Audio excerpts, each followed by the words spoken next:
Hello, everybody. Yo, it's crazy. The first ever Derby mod, first ever community helper. Maybe, I don't know, you had to have been one of the first players in our Discord. Yeah, sitting around there. Can you tell us a little bit about your VR journey? Because I know you've done like so much in VR, and I'm curious just about like everything that you've done in VR, because you've done like, I know that there's like the whole rec room background, but like tell us how you got started in VR and like as a player, as a content creator, developer. I'm curious about the story, man. All right. Well, started a few years ago. I don't remember exactly when, but I got a Mm-hmm. PS4. Yes, I'm Uh-huh. old. It's way before PS5. So yeah, I got a PS4 for like I think Christmas, and I saw Rec Room. I was just scrolling through games. I was all excited, yay, PS4 video games. So I was Yeah. looking, and I think Rec Room was like top games. They suggest you a game. They Mm-hmm. suggest that to me. So I was like, what is Rec Room? So this is probably gonna be boring. So I clicked on it, I downloaded it. I'm like, oh, but it says VR. So I was like, dang, but it actually wasn't VR. I clicked on it just to see, and you were able to I think they just added it onto PlayStation, which is why I was there. Yeah. So I thought it was cool, but I saw a lot of VR players, so I felt very left out. So of course, me being any other kid, like, hey mom, I know you just spent like hundreds of bucks to buy me a PS4, but you think maybe next time you could give me a PSVR? So that was my first time ever getting a VR. I got my VR, and then my first ever game was Rec Room. So that's why I've been really into Rec Room back then, because, that was my first experience and all that. And so Yeah. content creation, I think that started because I was hanging out with a lot of content creators at the time. Because back Mm-hmm. then, Rec Room was like huge with all these different types of content creators, which they still Yeah. are, but I don't see them as much anymore.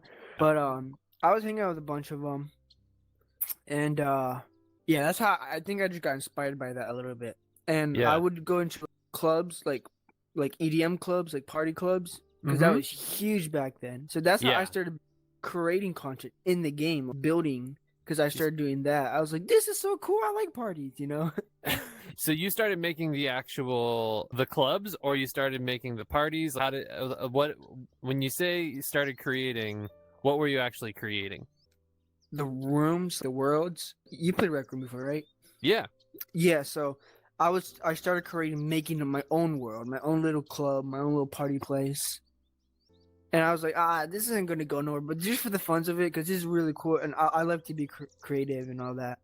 Yep. So, yeah, that's kind of how my journey started from my VR and my content creation. I don't do as much content nowadays because, I'm older now and I have so much to do with family and all that. But no promises. I'm definitely coming back to making content for Derby. So stay tuned with that. Yeah, no. Well, you've been an awesome, community helper as the Discord has grown and changed over time, and just as the game has changed over time.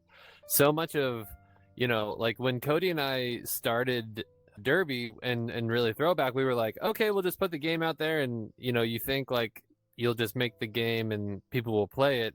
But then we quickly realized that there was so much more, that there was really this desire from players you're talking about, where they wanted to have a Discord community. They wanted the ability to make stuff that goes into the game, like your bats that you made. I feel like there's this whole ecosystem of VR players. There's Questor, then App Lab, Side Quest, then there's people making videos, there's people making the games, and then like people making the content and the Discord. And like you really helped teach me, you and Ryan and Pito Hui, our community helpers, you guys really taught me so much of that.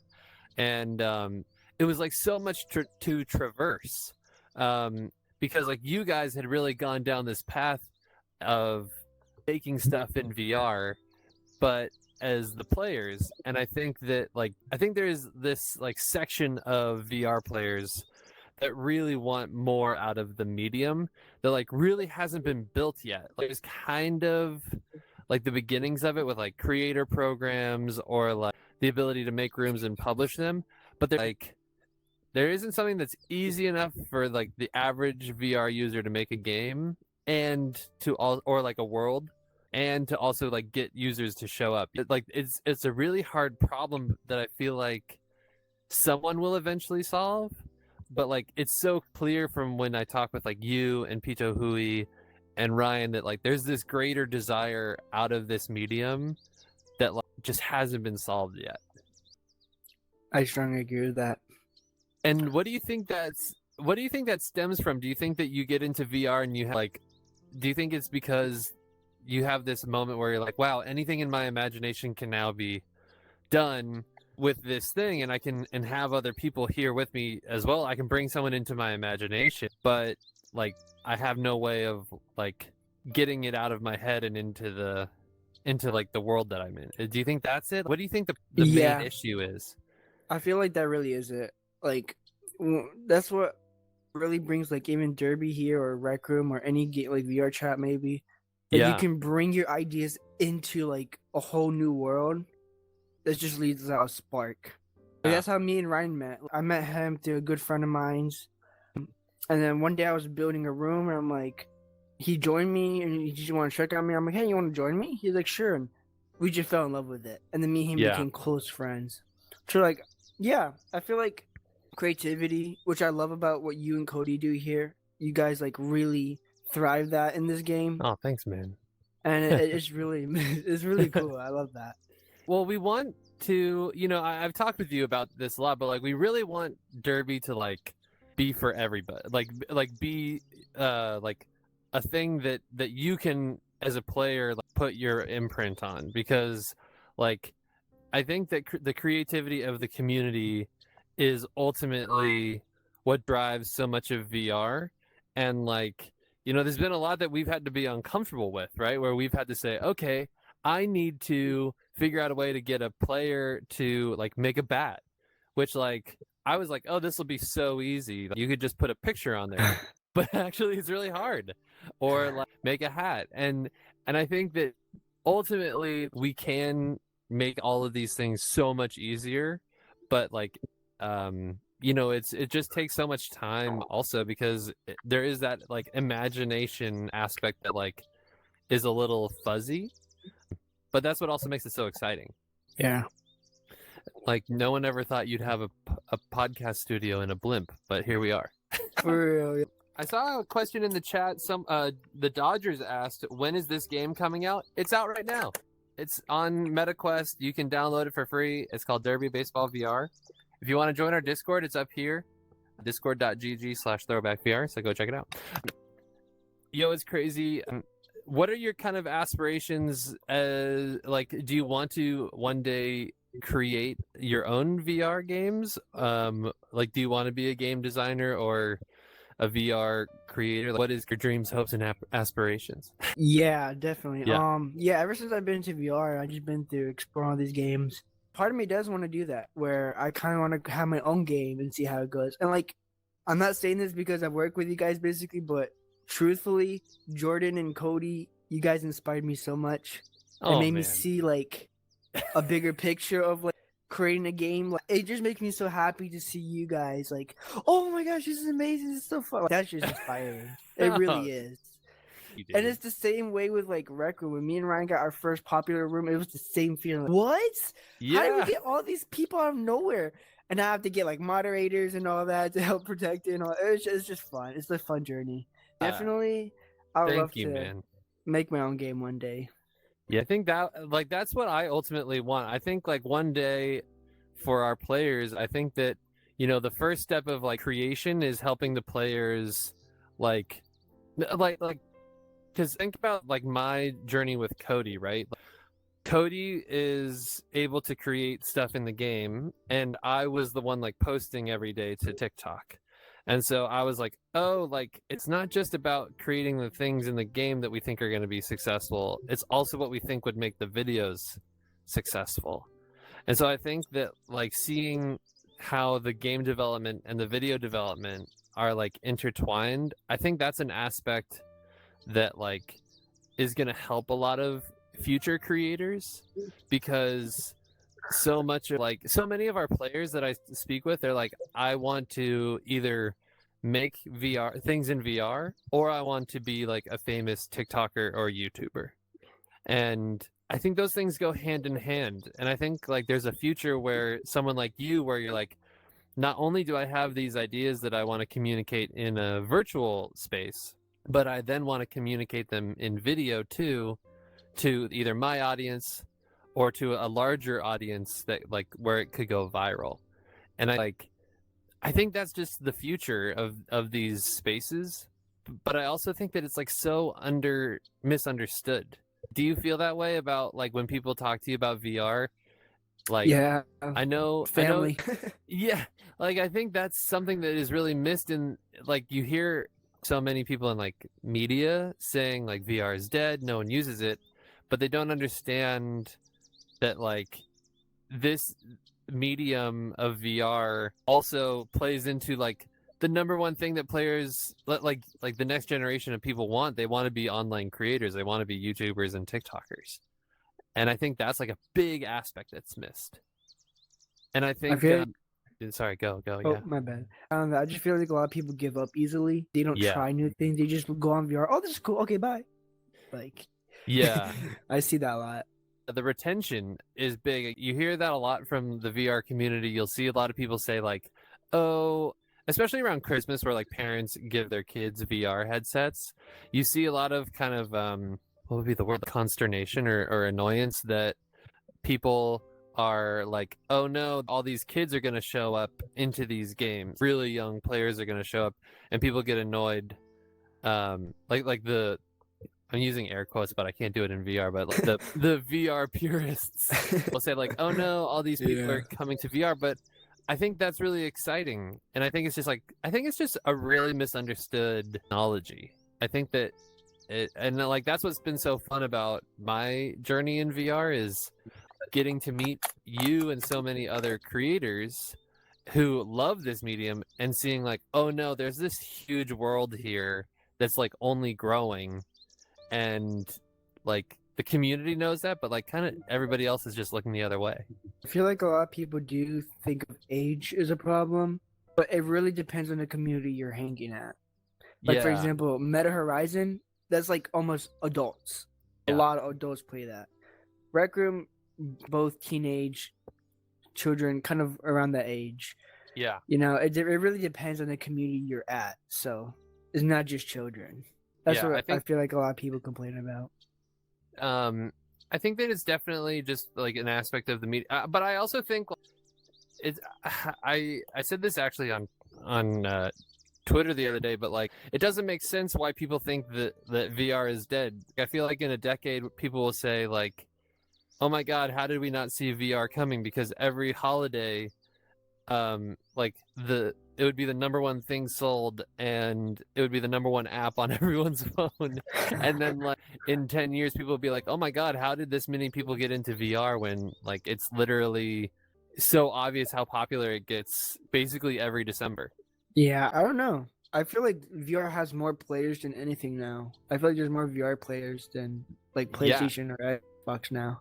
Oh yeah. I mean, like I don't know how many headsets have been sold, but I mean, like there have been reports that Meta has sold like 25 million of the Meta Quest That's a headsets, lot. which is a lot. It's not like iPhone, like where there are billions or whatever, but like it's a lot of headsets sold, and like and the way that I kind of think about it, and I think the way that you see it as well, because you've made like popular rooms and things in VR, is like it's not just the amount of people who use the app, it's also the amount of people who watch what happens in the app. Because it kind of like how like there are a lot of people who just watch Fortnite videos because they like watching it as opposed to playing it.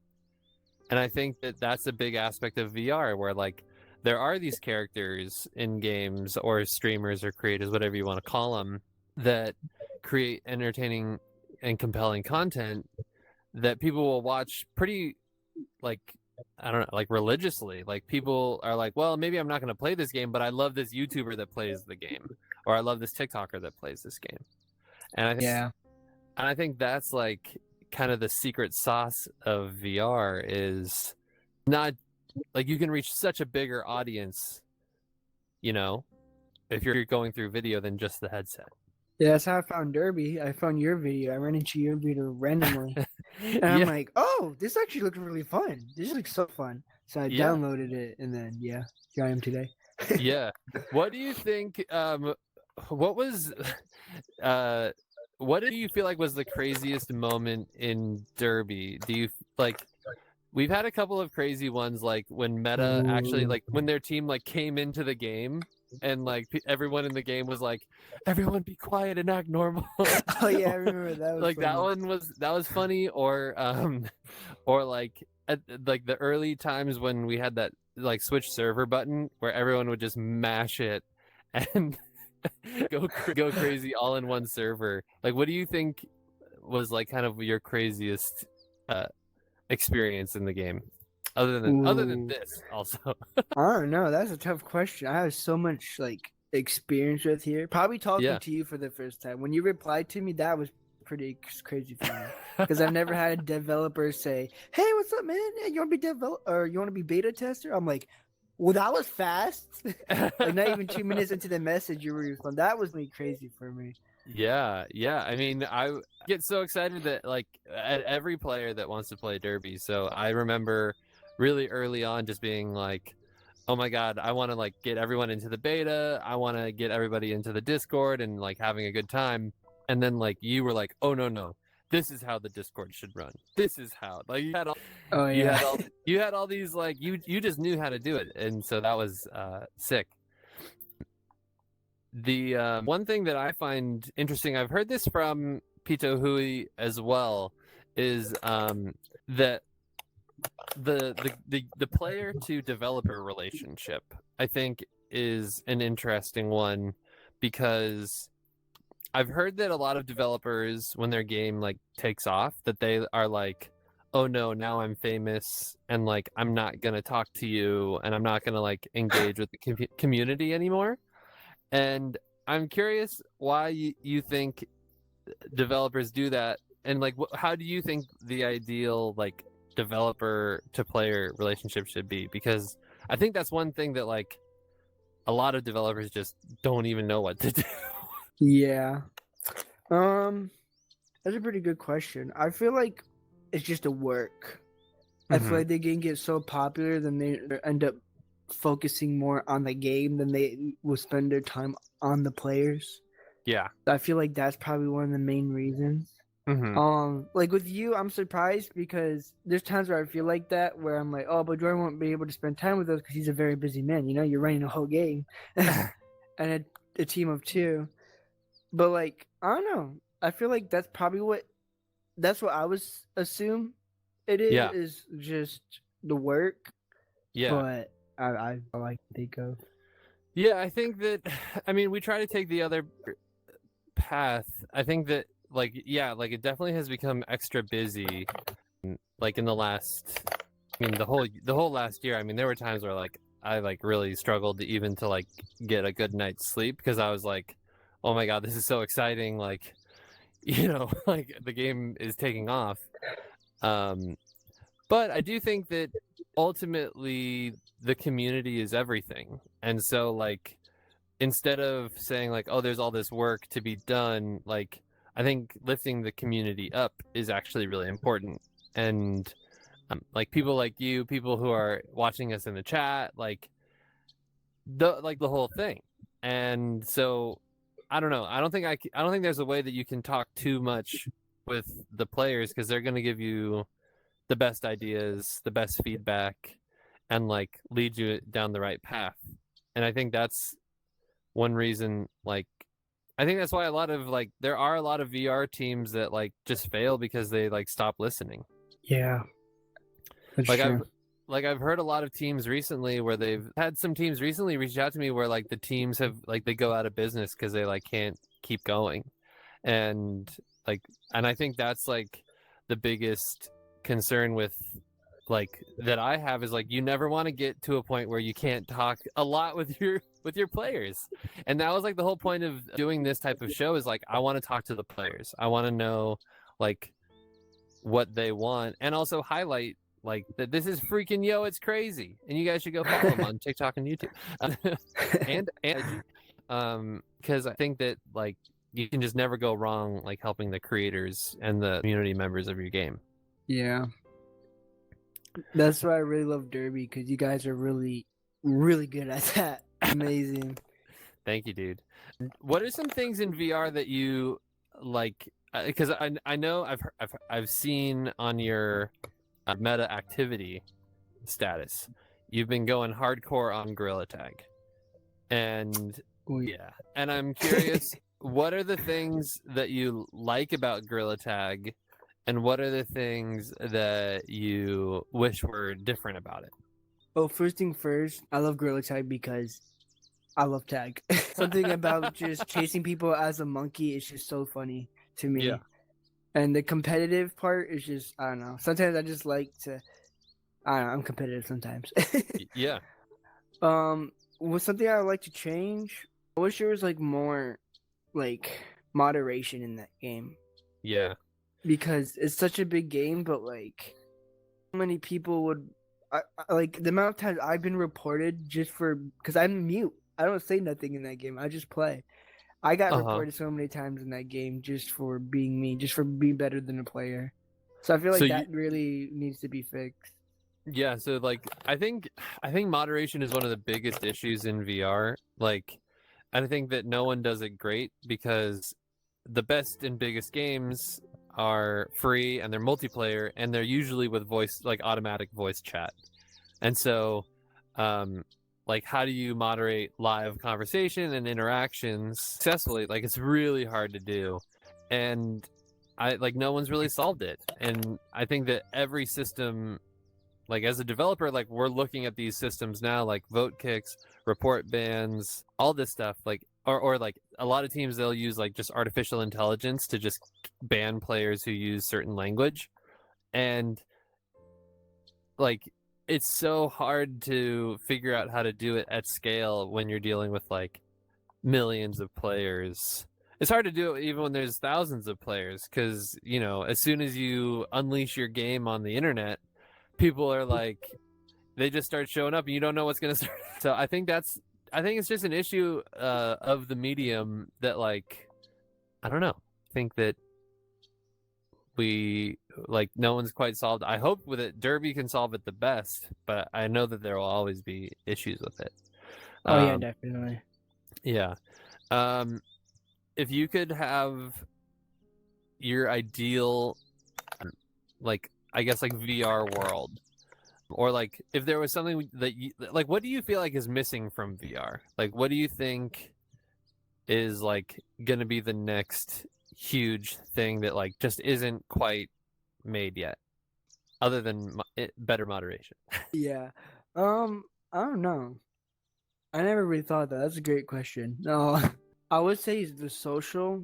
I feel like I wish there was a little bit more social in games, because a lot of games are there's some games that are just games, you know. They don't really have Yeah. social into it. So I feel like it's important to have more of that into games. I feel like it's missing. Yeah, I think that social is like the killer like use case for VR. I think the problem is, in order to get, like, think about it from like the developer's side, right? Like in order to do social, you need multiplayer, which is like, it's hard to do. And then typically with social games, also people expect them to be free. And then if you're multiplayer is expensive, and then the players expect it to be free, but you kind of need it to be free for enough people to show up to make it worthwhile. And then like the game will grow virally, but then also as it grows, you need to figure out like how to make it a sustainable game. And so it's really hard. Like a lot of developers reach out to me and they'll say like, hey, would love to like learn how you like learn how this goes and like how to do it. And it's just so hard because like a lot of the teams that make it, like, it's a part of it is just luck. So I mean, it's just I don't know, it's kind of interesting how how VR, like the expectation is free and multiplayer, and that's like the hardest and most expensive thing to do. So I don't know, it's I think that it'll get solved, and I feel very fortunate that like Derby is like in that kind of space. So Yeah. we're gonna continue making it better and better. How about the Apple Vision Pro? Are you gonna get the Apple Vision Pro? No, Are you on Quest 2? Are you on Quest 2 or even if Quest I 3? could have, Are you on Quest I'm 2 on or Quest Quest 3? 2. Quest 2, yeah. I think Quest 2. 2 is great. I just started to get into the Quest 3 because I've been doing a little bit more travel and it's just lighter. Yeah. And so, nice. Well, Cody just asked the question. What's the crazy origin story? Cody, he said it at the we asked that question at the beginning. You missed the stream, Cody. I can say it again for Yeah, those who say haven't it again seen for Cody. Say it again for Cody. So wait, the origin story, I think like the how my origin VR story of how adventure you, began, or yeah, like how did your VR adventure or how I begin? became crazy. Well, actually, yeah. How did you choose your username? Yo, it's crazy because it's a pretty crazy username. Yeah, it's actually kind of like a meme, basically. So it's kind of hard to remember. My name used to be Crazy Price 12. You might see that on my other platforms like PlayStation or something. Yes. That was just a random name I came up because I used to love Black Ops 2. So I stole Captain Price and made it Crazy Price because yeah. Yeah. What kind of I think it's when I started Rec Room. I wanted to change my username because I got bored of just Crazy Price 12 and it was just very long. Yeah. So then I changed to It's Crazy, and then I think my friends like Ryan and them, or not before I met Ryan, but like people, I had like a group of friends. They all call me, "Yo, that's crazy." It just became a thing. So Yeah. then eventually I changed to Yo It's Crazy because it just sounded Yep. more catchy. So there's that. So ever since then, it's just been kind of my my go-to word. That's crazy. I love that. And then you meet them in Rec Room. Yo, it's crazy. And then Cody was. I think also Cody would be curious about your VR origin story. Say it one more time, just because I think when we were talking about it before, we were echoing at the time. So tell me that story one more time. Oh yeah, we were. Okay. Remember the year now, so that's good. So it started in 2018. I got my first PS4. Yep. Or my first VR in 2018. Then I ran into Rec Room. I played it on Rec Room, and I fell in love with it. I fell in love with VR. The whole VR thing was just amazing. That you get to be in a game, basically in real life. That was just amazing. I love that. Yeah. Then I'm trying to make it as short as possible. Then yeah, I was just stuck on Rec Room for a few years. I think 3 or 4 years. I've been playing Rec Room. I met some cool people, some content creators and room creators in game. Yeah. And then I started doing it myself because I got inspired by that. And then I met Ryan eventually and some good old friends, and then we started building together. And what was your most popular that became even more fun. What was your most popular Rec Room room? Like, what's the biggest thing you made in Rec Room? Like, what's the most popular thing you ever made? Party Parkour. That's the biggest game. And how many people played it? I think 250,000 people visit in that room. God. In Rec Room. Yeah. Oh my God. And we started out in a small project. Wow. Yeah.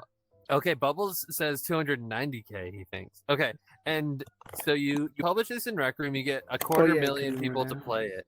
And then does that make you like Rec Room famous? Do people like recognize you in the game and they're like, "Oh my God, it's Yo, it's crazy, he made Party Parkour"? Yeah, back then we did get a lot of recognition in public, but it was kind of, I feel like that what kind of made me crazy because I didn't expect it. It was kind of new to me. Because me and Ryan stood out in a smaller project. It was like a horror map. Yeah. I forgot the name of it. The Unknown Darkness. And that got like maybe 30K.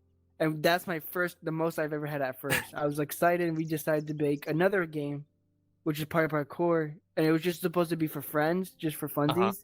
And ended up becoming popular. But yeah, I remember going to the rec center, which is where you go. It's like the lobby, kind of, where everyone kind of socializes there. Yeah. And I remember someone just staring at me. And I was just chilling with my boy Ryan. And I'm like, "You okay?" And he's like, "I can't tell, but are you the creator of Party Parkour?" I'm like, "What? No." And they can click on your profile and see your game. So he did that to me. He's like, "Oh my gosh." And he got his buddies to chase me around the whole place. Mhm. like fanboying over me, and it felt great. It was pretty fun back then. Nice. The feeling of being the creator and of something and being noticed for it is a cool feeling. And did you Yeah. so you get all these players, you make this popular room. Um what is kind of and in terms of scale, so like a quarter million players, like in terms of scale on Rec Room, how many like what's the like is that top 10 trending rooms, or how big is that in terms of like what's possible as a creator on their platform? Well, it's different now, which is kind of unfortunate. But back then, it was like that, where it's like top 10 rooms, and our room was like first place, third place, around there, Wow. I believe. Uh, And then we would get rewarded tokens in game currency for uh-huh. it. So that's how And it worked back then. Nowadays, it's different. how did the Sorry. rewards work out? So if you get that many, is you were like super high ranked, and then you get rewards for it. What does that equate to? So like the rewards now, I know you can redeem them for actual money, but at the time, did it like equal like were you like, oh my god, I'm rich in this game now, I can like buy everything in the shop, or did you turn it into cash? Like how did that work? Yeah, this is way before the whole cash thing. Okay, This okay, is okay, like way okay. So back. okay, it's before Yeah, the bucks unfortunately. to money. Yeah. Okay. Yeah. So it was just like spend it in game or like to Or flex, rec I guess. bucks. Yeah. Bragging rights. Yeah. Yeah. Tokens. Um I don't yeah, we didn't have that until like later, but this is when me and Ryan kind of stopped building because they kept changing a bunch of things. It just got stressful, which is why we don't play it no more. We just yeah, tired of it. Um and so It's when you talk, different now. yeah, how do you feel about games where oh my god, Ryan says he made 70,000 tokens through Party Parkour. Dang. Yeah. Way to go, Ryan. Or was He that did. Ryan? Yeah, that was Ryan. And so then the question is, how do you feel about games where they pay out the creators? Like, like if there's a way to make money off of the game, I know that that's like a big, like point of contention, because a lot of players are like, no, no, no, I want the game to not be focused on like paying people, and some people are like, I really want to be paid to like make stuff in this game. And I like, how do you feel about that? Because it sounds like in order to enable that, they had to change a lot of stuff really quickly that you didn't like. Is there a way that they could have started paying out Yeah. that you would have liked, or do you feel like I don't want my favorite game to pay me out? I just want to make stuff and like have it be enjoyable. Well, when I made it, I didn't even know that was a thing. The whole like giving you tokens for being top 10. I Yeah, didn't know that until it actually happened. So I was like, oh, so it make me want to keep making more and kind of get more tokens and cool stuff. yeah, But the reason we like me and Ryan were currently me and Ryan and my team in Raccoon we're making a tag game. yeah, But I mean, it's still probably going to go on, but it's up and down. But it's just harder to get up there now because now it's like it's not top 10 anymore. It's hot, and you have to. It's hard to get visits now, and because there's all these like advanced creators now, like yeah. very advanced, They're probably like, and they now have like a studio yeah, too. So it's just harder yeah. to There's get up probably there. like a whole, like there are probably people, as soon as you introduce the ability to make money, then people like who probably have like actual developer teams, who are like professional developers, probably say like, oh, this is a way we can get our game out really quickly, and like kind of box out the like the creators who are native to the game, as opposed to people who are just coming to make basically money off the game. Yeah, Hmm. it's just harder. I feel like that's what put me away from creating because now I feel like I create really good rooms, like really good detailed rooms, but they just Yeah. don't get popular no more, Yeah. and it just sucks because they kind of put us old creators kind of below now. They kind of like hide us, Huh. unfortunately, And because they're how too busy putting the high creators on top. so those creators, are they paying to be at the top like that, or are they are they like what is the difference?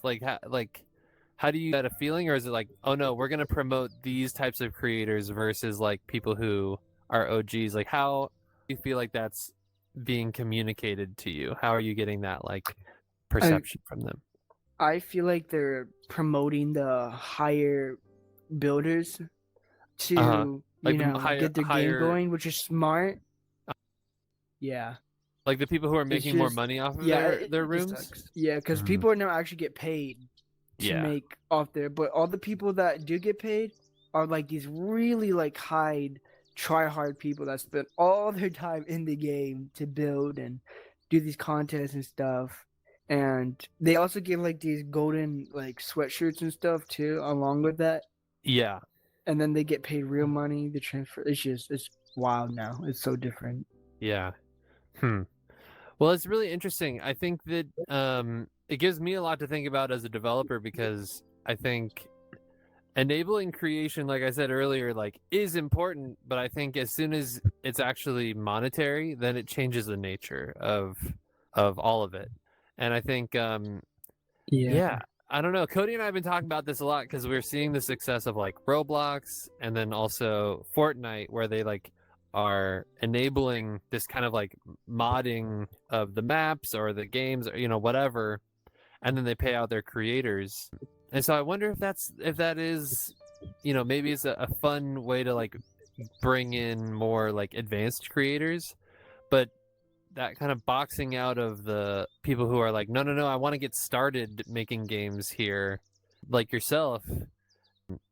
And if you, I don't know, it's such a weird issue, because like the people like you, to me, like people like you who are passionate about making games and learning that process, that is exactly who you would want to help lift up, not like, professional developer teams that could probably make their own successful games elsewhere. Yeah. It's such an interesting problem.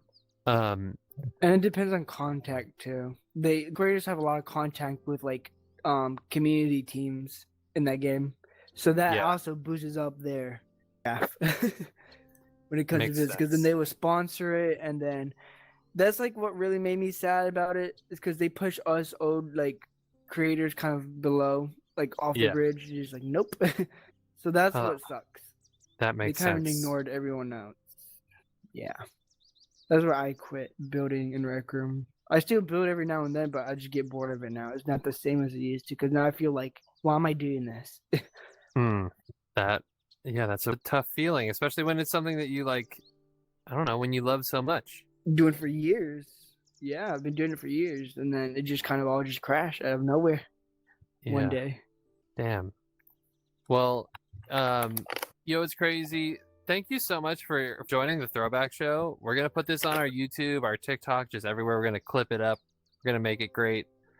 Sushi, thank you for the follow on TikTok. And someone asked what the game name is. It's Derby Baseball VR. The game is called Derby. That's why we have this sign right here. Go check it out.